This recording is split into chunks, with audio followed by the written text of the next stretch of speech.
Bonjour à tous et bienvenue sur boursicoté.com pour cette nouvelle analyse technique des principaux indices mondiaux. Avec donc une hausse qui n'a pas échappé à l'indice allemand, puisqu'après avoir clôturé ici au-dessus de son support des 12 385 points, eh bien le DAX a validé donc une poursuite du mouvement, mais sans jamais dépasser ici cette résistance des 13 300 points. C'est une résistance moyen terme qui correspond ici au plus haut qui avait été marqué au mois de juillet, mais que le DAX n'est pas parvenu à franchir d'une manière pérenne depuis. Donc on a connu ici un beau mouvement haussier, on est venu ici buter sur cette zone avant de se stabiliser entre ce plus haut et cette zone intermédiaire ici des 12 965 points. Donc tant que les cours ici restent au-dessus de cette zone, nous pouvons considérer que nous sommes dans une phase de consolidation horizontale, donc entre les 13 300 et les 12 965 points. Sur rupture ici de cette zone, on viendrait chercher ici un contact avec la moyenne mobile 20 exponentielle. On peut noter qu'il n'y a pas eu de contact ici sur la bande de Bollinger supérieure sur le DAX, c'est-à-dire si l'écart de dynamique est fort avec ce qui s'est passé à Paris. Donc neutralisation ici. Par contre, si on venait à casser ici la zone des 13 300 points, le signal serait un peu plus important, puisque là, par contre, d'un point de vue moyen terme, le DAX reste sur une surperformance par rapport au CAC 40, et on pourrait revenir ici sur la zone telle qu'était l'indice allemand juste avant la crise du Covid. Donc cet éventuel franchissement ici des 13 300 points est à surveiller avec énormément d'attention.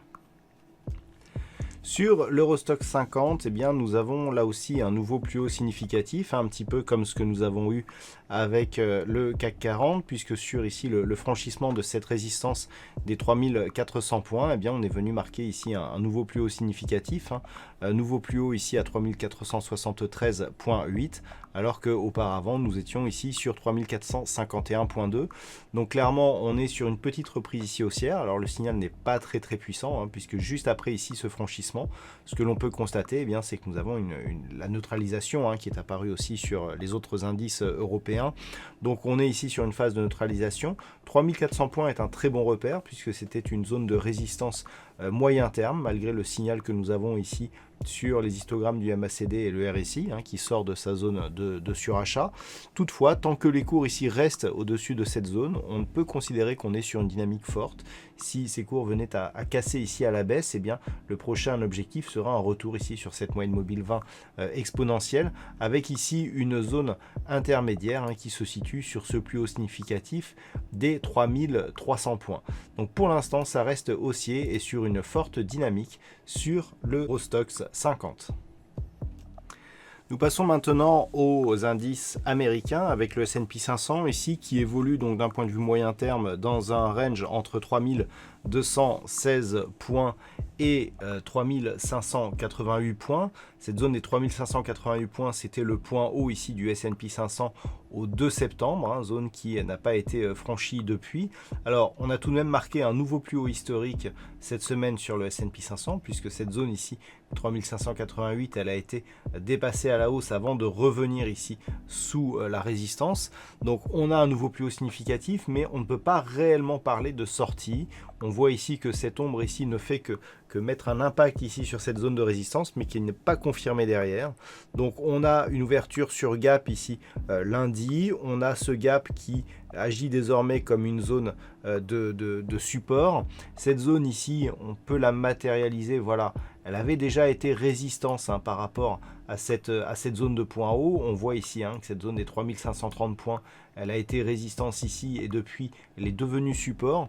Donc quelque part, même s'il n'y a pas cassure du range moyen terme, on reste quand même sur un flux plutôt haussier et dynamique tant que l'on est ici au-dessus des 5000 des 3530 points. Une rupture là de cette zone des 3588 points serait un bol d'oxygène assez important pour une poursuite ici du mouvement haussier qui continuerait à évoluer sur des niveaux plus hauts historiques. Ce que l'on peut noter aussi, c'est eh bien tout simplement l'invalidation de la poursuite du mouvement de consolidation sur les histogrammes ici du MACD, puisque nous étions sur un retournement hier et que l'on reprend ici un histogramme vert, ce qui est assez rare, un retournement ici quasiment sur un sommet des histogrammes. Cela montre que nous avons une belle conviction sur ce mouvement qui, après très peu de consolidation, on le voit ici lorsque l'on trace les retracements de Fibonacci, on a donc un retracement qui est venu entamer ici le 23,6 mais qui reste loin ici du retracement à 38,2%. Donc on a ici assez peu de consolidation. Si on retrouve ici de la dynamique qui nous permettrait de casser 3588, on pourrait s'envoler vers de nouveaux plus hauts historiques sur le S&P 500. Sur le Nasdaq, par contre, la dynamique a été beaucoup moins forte. On a même clôturé en baisse lundi, donc suite à l'annonce de Pfizer sur son candidat vaccin. Alors tout cela pourquoi? Parce qu'il y a beaucoup de prises de bénéfices sur des valeurs justement qui avaient beaucoup profité de la crise Covid et qui du coup devenaient beaucoup moins intéressants dans l'éventualité où un vaccin pourrait être mis sur le marché rapidement.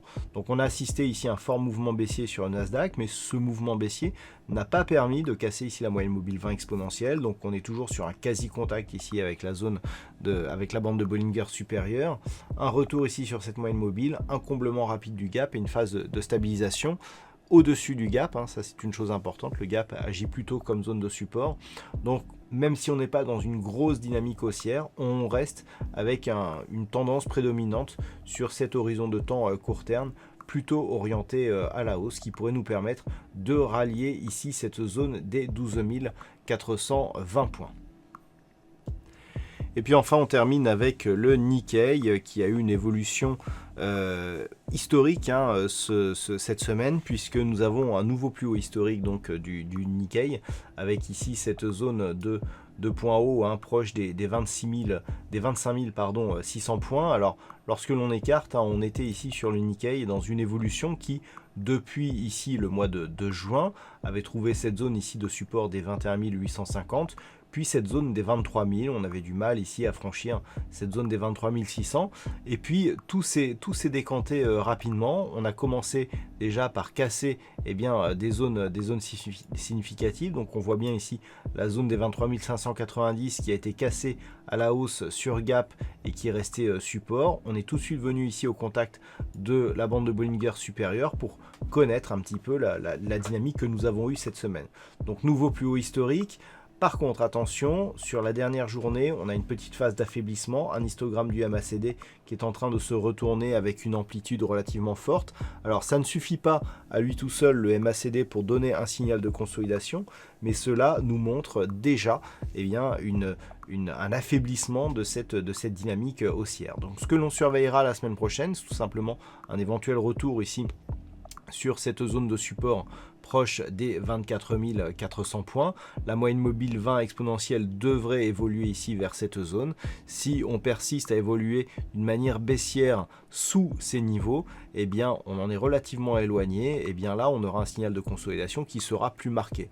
Mais tant que l'on est ici au-dessus de cette précédente zone de résistance, donc qui pourrait s'imposer en tant que support, la dynamique reste haussière et forte sur tous les horizons de temps, vu que nous sommes sur un plus haut historique sur le Nikkei. Voilà donc ce que l'on peut dire sur cette analyse technique des principaux indices mondiaux.